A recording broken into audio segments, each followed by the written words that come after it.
Ste izbrali, s čim boste snemali? Potem je zdaj čas, da si pogledamo še nastavitve. V tem videu si ne bomo pogledali, kako nastaviti posamezne nastavitve na vsaki napravi, ampak bomo pogledali, katere te nastavitve sploh so in kako vplivajo na sliko.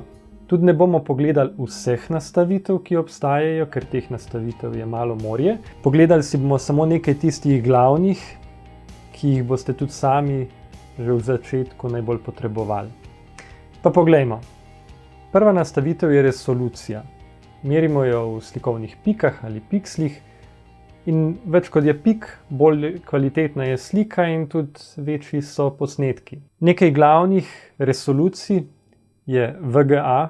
Te resolucije praktično ne uporabljamo več. Včasih se uporabljala za VHS kasete ali pa DVD-je. Naslednja je HD oziroma High Definition, visoka ločljivost.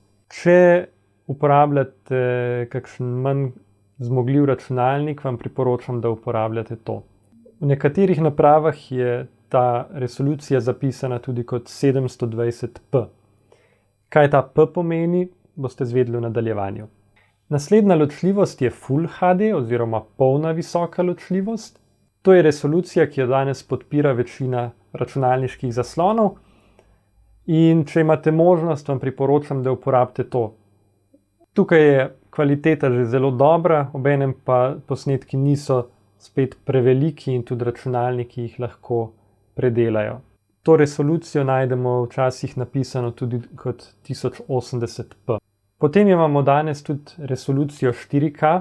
Ta je vedno bolj popularna, ampak posnetki so precej veliki, težji za montažo. Dobra stvar teh posnetkov pa je, če kdaj potrebujete, da lahko posnetek tudi približate, ne da bi s tem izgubili kaj dosti na kvaliteti. Prej sem obljubil, da bom povedal, kaj pomeni tisti P pri različnih resolucijah. Video je sestavljen iz zaporedja slik. In zdaj, kako se te slike menjujejo? Obstajata dva načina. Eden je, da se zamenja cela slika naenkrat, drugi je pa, da se izmenično menjavajo vrstice v sliki. Se pravi, enkrat, če zelo plastično rečem, enkrat se zamenjajo sode vrstice, drugič se zamenjajo lihe vrstice, pa spet sode vrstice, lihe vrstice, sode vrstice, lihe vrstice.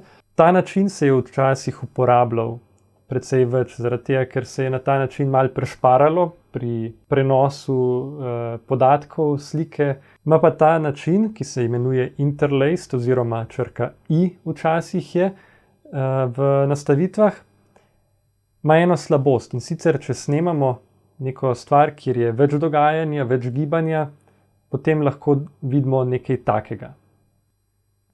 Temu se izognemo s tem, da uporabljamo drugo metodo, ki se imenuje progressive oziroma P, kjer se celotna slika osveži naenkrat. Skratka, če imate le možnost, vedno izberete P.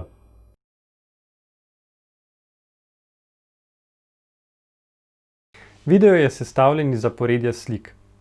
Ena od nastavitev, ki jih imamo na svojih napravah, je tudi, koliko slik na sekundo želimo, da naša kamera, fotoaparat zajema. Več kot je teh slik, bolj gladko bo tekla slika in tudi večji bo posnetek na koncu. Za običajno uporabo je dovolj, da uporabimo recimo 25 ali pa 30 slik na sekundo. Toliko zdaj tudi jaz uporabljam. Pa si bom zdaj pomagal s par pripomočki, da vidite, kje se lahko zatakne.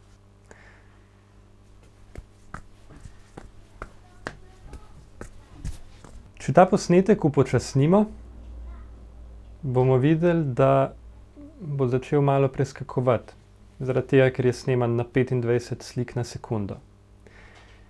Zdaj bom pa prestavil, pa bom dal na 100 slik na sekundo, pa bomo videli, kakšen bo rezultat. Če ta posnetek upočasnimo, bomo videli, da tudi če za pol upočasnimo, bo slika še vedno tekoča. Tudi če 4-krat upočasnimo, bo slika še vedno tekla lepo. Skratka, če ponovimo. Za običajne posnetke uporabite 25 ali 30 slik na sekundo, če bi radi delali počasne posnetke, pa vsaj 50.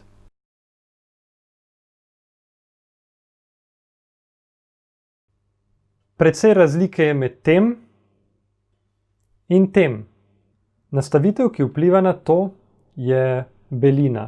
Nastavitev beline oziroma white balance v angleščini. Večinoma boste sicer verjetno uporabljali avtomatsko nastavitev beline, ki je za normalne pogoje čisto v redu.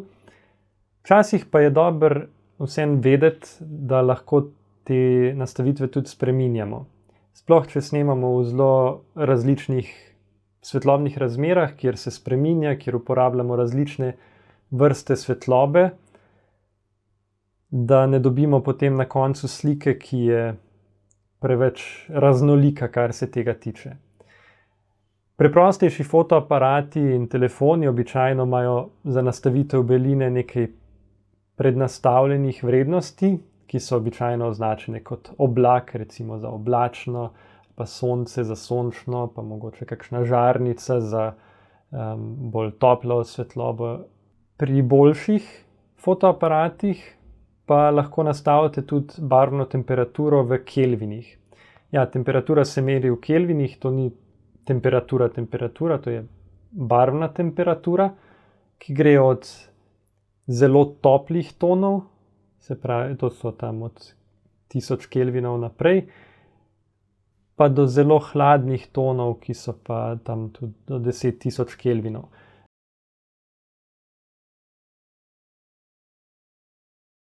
Potem pa imamo še 3 nastavitve, ki vplivajo na svetlost slike. To so ISO oziroma občutljivost senzorja. Višja kot je občutljivost, bolj je svetla slika, je pa več digitalnega šuma oziroma take zrnavosti.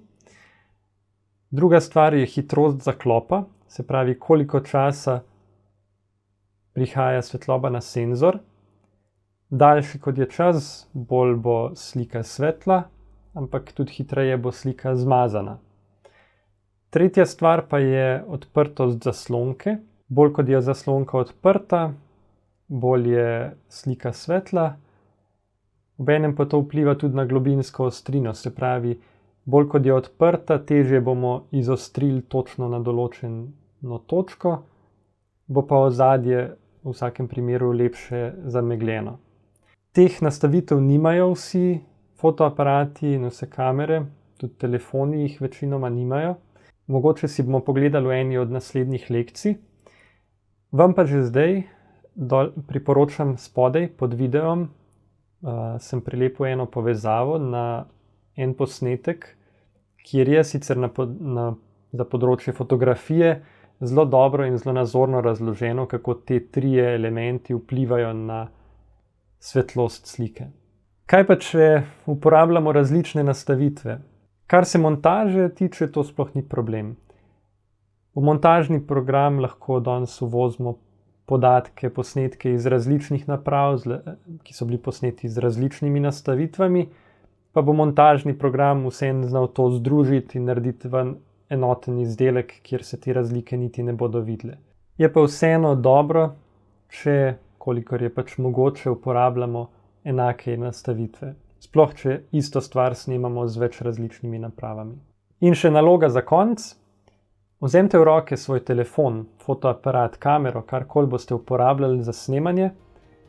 Odprite meni in poiščite, katere nastavitve lahko nastavljate. Malo se poigrajte z njimi, poglejte, kako vplivajo na sliko. In te nastavitve vam bodo potem prav prišle, da boste lahko hitreje na terenu, ko boste snemali, našli prave nastavitve za čim boljši posnetek.